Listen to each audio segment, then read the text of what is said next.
The Radio Planet by Ralph Milne Farley, Chapter 23, Luno and Beyond.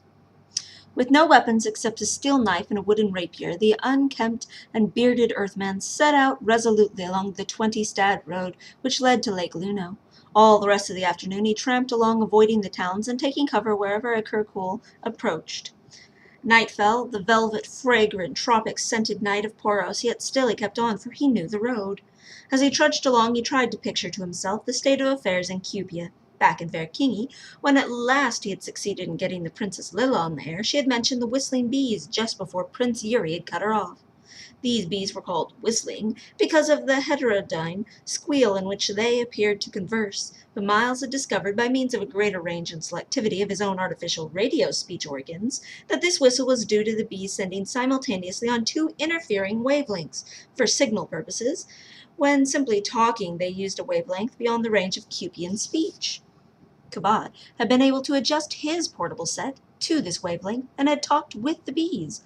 As a result of this conversation, an alliance had been formed between Cupia and the Hymerneans, as the bee people called themselves, which had driven Yuri and his ants from the continent. Thereafter the bees had lived at peace with the Cupians, a special ration of green cows being bred for their benefit. What, wondered Kabad, had the returned Yuri done to disturb this state of affairs? If Portheris, the king of the bees, still lived, Kabad could not imagine him siding with Yuri. But whatever had happened, it was clear that the bees were at the bottom of it. Time would tell very speedily. Traveling on foot at night on the planet Poros is necessarily slow and tedious, for the blackness of the Perovian night is dense beyond anything conceivable on Earth. On Earth, even the light of a few stars would enable a man to distinguish between a concrete road and the adjoining fields and woods and bushes, but on Poros no stars were visible. Accordingly, Miles had to feel his way with his feet, and fell off the road many times before he reached his destination. Due to the mountainous character of the country, most of the falls were extremely painful, and some were positively dangerous. Yet on he kept, and before long the lights of Luno village loomed ahead. Even here it would not do to reveal himself in his present state of appearance, so he skirted the town and made his way down the steep path which led to the shore of the lake. If his island dwelling had been disturbed, he half expected to find that his boats were gone from the landing place, but upon groping about in the dark he came across several of them tied up just where they ought to be. This cheered him immediately. But when he started across toward the island, he saw no sign of light there, and his spirits fell again. It was not the custom of Luno Castle to go through the night totally unilluminated. He would soon find out what the trouble was, so stepping into one of the boats, he cast off and paddled vigorously toward the middle of the lake. Keeping his bearings was difficult in the jet-black darkness, but he was guided somewhat by the faint illumination sent skyward by the little village.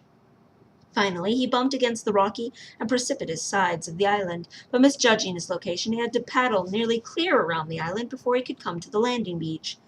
This gained, he pulled the craft ashore and groped his way up the narrow path to the summit, thence across the lawns which sloped gently down toward the center of the island, where lay a little pond which Luno Castle standing beside it. Miles ran into several shrubs, got completely mixed up as to his directions, and finally fell into the pond. This gave him a new starting point from which to orient himself. Walking around its edge, with one foot in the water, he would diverge outward from time to time until at last his groping hand touched the wall of masonry. It was his castle. He was home. But what did the home hold? His heart beat tumultuously with anticipation. Feeling his way along the wall, he came to the steps and crawled up them to the great arched doorway. The door was closed but not locked. Miles flung it open softly and entered, closing it behind him. Then, closing his eyes, he turned an electric switch, flooding the hall with the light of many vapor lamps. Gradually, opening his eyelids, he glanced around him. Everywhere was the musty odor of unoccupancy. He had expected either his family or a sacked and ruined castle, but he found neither. It would not do for the surrounding populace to discover his return until he was ready, so he hastily found a flashlight and then switched off the vapor lamps again. Flashlight in hand, he made a tour of the castle. Everything was in perfect order. Lilla was a good housekeeper and had evidently been given plenty of time by Yuri to prepare for her departure. This spoke volumes for her safety, and hopefully that of baby Q. Miles even found his own rooms undisturbed. This surprised him greatly. He had not expected this much consideration from Yuri, but then he reflected that Yuri must have been pretty sure that he would not return from Earth, and had wanted to do nothing to antagonize Lila any more than absolutely necessary. This time Yuri had been playing the game of love and empire with a little more finesse than usual. Miles, in his own dressing room, switched on the light. This was safe, as the windows opened only into the courtyard, and then he bathed, shaved, trimmed his hair, and donned a blue-bordered toga in place of his leather Viking tunic.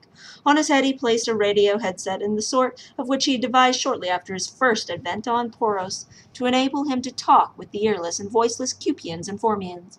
Artificial antennae projected from his forehead. His earphones and ears were concealed by locks of hair, and his tiny microphone between his collarbones by a fold of the toga. Artificial wings strapped to his back protruded through the slits in the garment. Around his waist, beneath the gown, was with a belt which carried batteries, tubes, and sending and receiving apparatus itself. Thus equipped, he surveyed himself complacently in the glass. Bearing the absence of the sixth finger on each hand and a sixth toe on each foot, he looked a Cupian of the Cupians. Then he proceeded to the radio room. The long-distance radio set was in perfect condition, but there was nothing on the air. One of the 3 dialed Peruvian clocks showed the time to be 10:25, that is, a half-hour after midnight Earth time. There was nothing further he could do before morning, so he lay down for a few hours of much-needed rest. When he awoke, it was broad daylight, 3:10 o'clock, with a pink flush of sunrise that was just fading from the eastern sky. Less than 6 hours of sleep, and then he realized that he must have slept the clock around and more. A day's growth of beard confirmed this. It was now the beginning of his 3rd day in Cupia. He had been dead to Poros for 15 parts. So he shaved, bathed, and breakfasted on some dried twig knobs, which was all he could find in the house. The courtyard garden was full of weeds, and the lawns which surrounded the castle and the pond were uncut. Everything bespoke of an abandonment many sinks ago. After a complete tour of the premises, Miles hastened to the radio room and tuned in the palace at Kuana. The result was the voice of the usurper Yuri, testily calling the ant station in New Formia, far across the boiling seas. From time to time there would be silence, during which the prince was evidently waiting for reply, but none to come. Otto the Bold had done his work of destruction too well. Miles chuckled. Yuri's frantic voice coming in over the air was a radio program much to Cabot's liking. Even the best Earth station of Columbia National or Mutual could not surpass it. The only thing he would rather hear was his own sweet Lila. His recollection of Otto the Bold led him to wonder how the Battle of Verkingi had progressed. Roys and Verkings on one side against Roys and ants on the other. It was a toss-up. It seemed years since he had left the land of the furry ones. Otto, Grodd, At, Judd, Theof, Crota, Arkilu, they all resembled mere shadows of a dream. The only feature that stood out in his memory was the radio set which he had fabricated. When his thoughts flew to Yat, the city of the Wumangs, with its strange assortments of creatures, including Boomalea, the winged dragon, and the Quikil Muki, the serpent, Cabot shed a tear for Doggo and his little golden-furred Quiven, and then came down to the present with a jerk. He was back in Cupia, clean, clothed, shaved, equipped, fed, and rested. It was now up to him to rescue the Princess Lila from her traitor cousin. First, he must find firearms, but of these the castle had been looted, for not a trace of a rifle or an automatic or even a single cartridge was to be found, though he searched high and low. So reluctantly he strapped on merely his Verking sword and knife and ran down the path to the beach. In the boat once more, he paddled rapidly to the shore. At the landing place, sitting on one of the boats, was a Cupian, but as this man seemed to be unarmed, Cabot approached him without fear. As he came within antenna shot, the man sang out, "Welcome back to Cupia, Miles Cabot, defender of the faith." Miles shaded his eyes from the silver glare of the sky. "Nan, Nan!" he exclaimed, for the Cupian before him was none other than the young cleric of the lost religion who had helped him rebuild his radio set in the caves of Kar during the Second War of Liberation. As the boat grated on the beach, the Earthman leapt out, and the two friends were soon warmly patting each other's cheek. These greetings over, Cabot asked, "What good fortune brings you here?" He found it easy to slip back again into the language of his continent. "The holy leader detailed 2 of us," Nan replied, "to watch Luno Castle, for you know he must be kept informed of everything, as he waits within his caves for the promised day.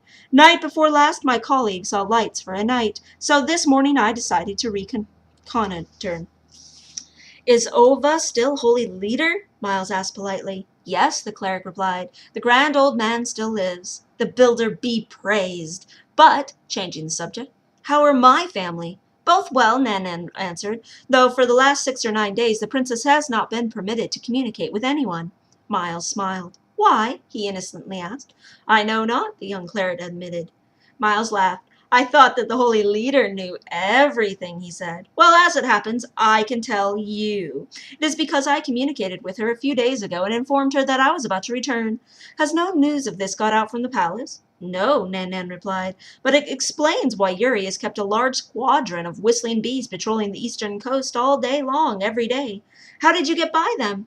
I came over at night, the Earthman answered. But what about the bees? I'll tell you, Nan said. Shortly after you left on your visit to your own planet, Minos, Prince Yuri flew back alone from his exile with the Formians beyond the boiling sea. This was the first that we of Cupia had known of any of them surviving. Yuri kept his return a secret for some time, but got in touch with some old supporters of his. First, he contrived to cut off the allowance of ankhs that were doled out for the bees for food. Then he stirred up trouble amongst the bees because of this. The bees imprisoned Portheros, their king, and under promise of an increased allowance of food, seized the arsenal at Quana, their airbase at Walusa, and Luno Castle.